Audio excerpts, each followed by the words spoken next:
All right, friends, so there she is, over 3 pounds of just absolutely beautiful beef. You can see from the streaks in the meat, those white streaks, this is fat and this is fat, but that's called marbling, and it's just wonderful. So what I did was I dry brined this overnight using Celtic sea salt, which is actually from France, and it's one of the salts that has like the highest mineral content. It's really, really good, and it's not overly salty, so you don't have to worry about your steak or your food coming out too salty when you use this generously.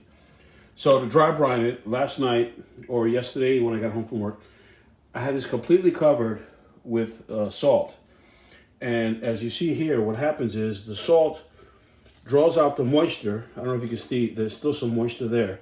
The salt draws out the moisture from the beef, and then the salt sort of dissolves and it gets reabsorbed into the meat, so that this whole steak, which is about 2 inches, a little over 2 inches because I measured it, thick, has flavor all the way through to the center of the steak, not just the top portions. So as you can see, you can still see some salt on the fat, because the fat does not get, the salt does not get absorbed into the fat. It stays on the fat. But that's okay, because when it cooks, that fat is going to melt along with that salt and be reintroduced into the steak to give it even more flavor. It's not going to be overly salty. Now, what I'm getting ready to do now is whatever step it is, 3, I guess. This is my, this is the secret weapon right here. Jake's grilling beef rub. It has coffee grounds in it. And you might say, well, why coffee? The coffee and the spices in this caramelize with the meat, and it doesn't taste like coffee grounds at all. It actually brings out the flavor of the beef, and it gives it a beautiful, beautiful crust, because again, it caramelizes with the beef, and it's really, really, really good. So I'm going to season it with this. This does not have much salt, so it's not going to be overly salty. I dry brined it last night, so the salt, again, is absorbed into the meat.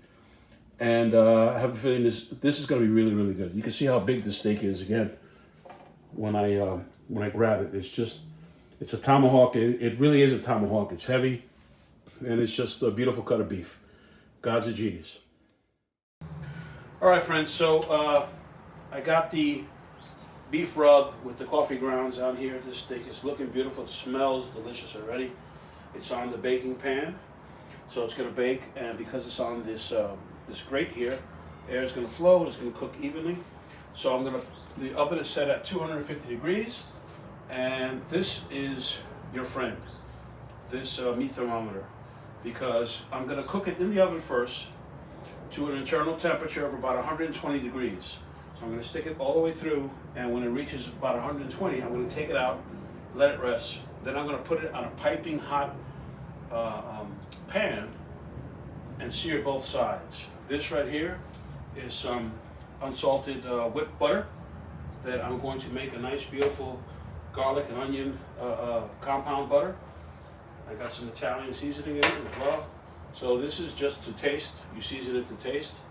And when I cut this up after it's done and carve it for the presentation at the table, this butter will be melted with all the seasoning, and I'll just simply pour it over, and combined with the steak juices, it's going to make it even more beautiful. So in the oven it goes.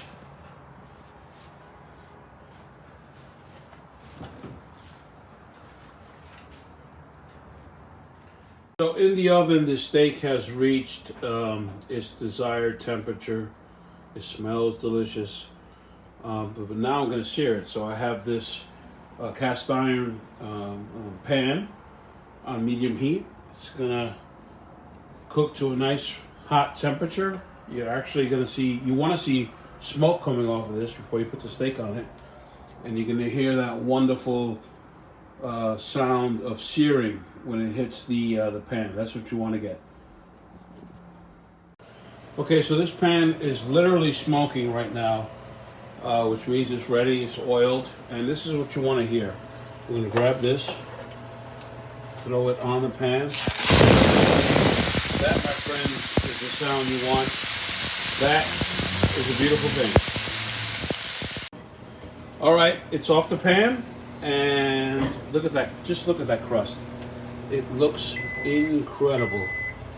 What can I say? The only thing left to do is to carve it and taste it. I'm gonna let it rest for about 10 minutes. She looks amazing. All right, there she is, looking beautiful. There's that melted butter. We're gonna add to it that compound butter with all that seasoning. And we are about to enjoy. Let you know how it is.